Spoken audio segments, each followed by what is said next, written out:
We've got her back. Cynthia Alksne is joining me now, Msnbc legal analyst and former federal prosecutor. You heard the Lauren Boebert soundbite, and if so, your reaction to that argument? Well, I mean, she obviously rather than care. That's the sort of the new way, right? It's more important to get clicks. It's more important to raise that than a poor rape victim. I mean, I tried rape cases for a living, and these women are in terrible pain. They don't need a Glock. I mean, it's ridiculous. It's just a way for her to raise money. But, if that's who people vote for, this is the government we're getting, because that's who they vote for. And the Republican Party is putting up with it. There was a time when and got this under control, but they don't do it anymore because. Yeah.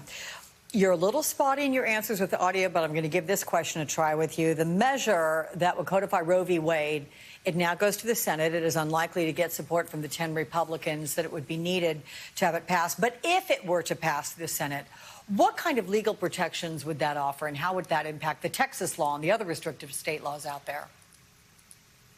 Well, I'm with you. I don't think it's going to pass the Senate. And, of course, the problem is that the Supreme Court's probably going to strike down Roe v. Wade in the Dobbs case coming up very soon. We have to have these protections codified. We have to have women have the right to control our bodies.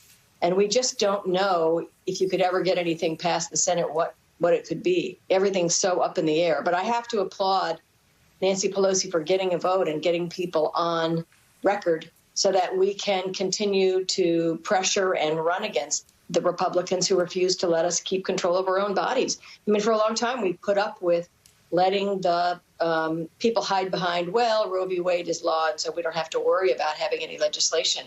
And we've hidden behind that. And now, in the least House, you can't hide behind that. Now we can run against those people who refuse to protect our rights. Well, listen, to that end, the Supreme Court announced this week it's going to hear a case concerning abortion law in Mississippi. It's going to happen on December 1st. What are the implications of that one?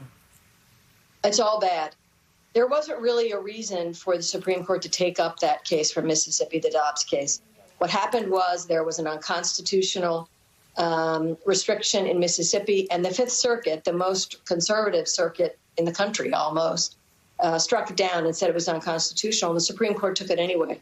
And that's a signal that they're going to do something to Roe v. Wade. And when you couple that with what's just happened in Texas, where they did their little midnight one paragraph, Kavanaugh and company, it to me looks like they're going to overturn Roe v. Wade. We're about to lose all our rights nationwide.